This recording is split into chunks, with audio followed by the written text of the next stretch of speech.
পচা মাছ কিংবা শুটকি তৈরির পর মাছের নাড়িভুড়ি সহ উচ্ছিষ্ট তপ্ত রোদে শুকানো হচ্ছে। এরপর তাতে লবণ, ময়দা, খৈল, ঝিনুক মেশানোর পর মেশিনে গুঁড়া করা হয়। মিহি হয়ে যাওয়া এই গুঁড়া বিক্রির জন্য বস্তা ভর্তি করছেন শ্রমিকেরা। এমন দৃশ্যের দেখা মেলে কক্সবাজার শহরের নাজিরাটেক এলাকার দেশের বৃহত্তম শুটকি পল্লীতে। শ্রমিকরা জানান এগুলো শুটকি গুঁড়া নামে পরিচিত, যা ফিশ ফিড তৈরিতে ব্যবহৃত হয়।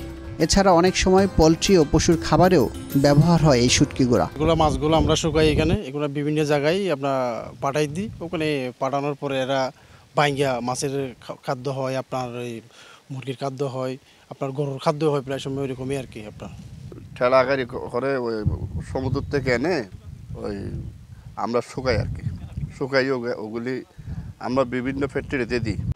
শুটকি তৈরি করার পরে যে অবশিষ্ট অংশগুলো থাকে এবং মানুষের খাওয়ার অনুপযোগী ওই অংশগুলো আমরা নিয়ে ভালোভাবে শুকানোর পরে বিভিন্ন মাছের ওই যে ফিশ ফিড মিলে সাপ্লাই দিই।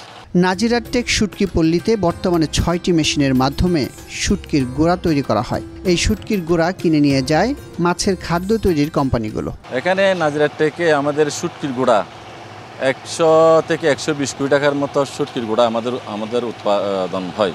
এই শুটকিটা আপনার মাছের খাদ্যের জন্য ব্যবহৃত হয়।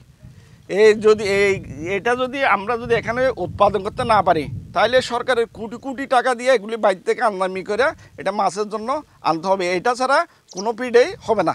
নাজিরাটেক এলাকায় এই কাজের সাথে জড়িত 1000-এরও বেশি শ্রমিক, যাদের দৈনিক মজুরি 800 থেকে 1000 টাকা। পরিচ্ছন্নতা, হ্যান্ড গ্লাভস, তারপর পায়ের বুট, যেগুলো জুতা বলে, এসবের মাধ্যমে, এবং কোটা আছে, তারপর বেলচা, এগুলো ব্যবহার করে, সরঞ্জাম ব্যবহার করে এই মালগুলা রোদে শুকায়।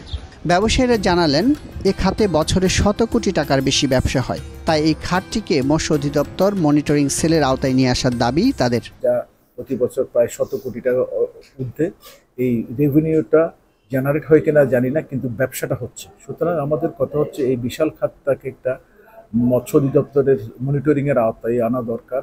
তাদেরকে কিভাবে এটাকে আরও বেশি ভ্যালুয়েশন করা যেতে পারে, এবং সম্ভব হলে আমরা এই ফিশ ফিডগুলো দেশের বাইরে কিন্তু এক্সপোর্ট করতে পারি। সেই বিবেচনা আমি বলবো যে একটা বিশাল খাত, যেখানে 100 কোটি টাকার বাণিজ্য হচ্ছে।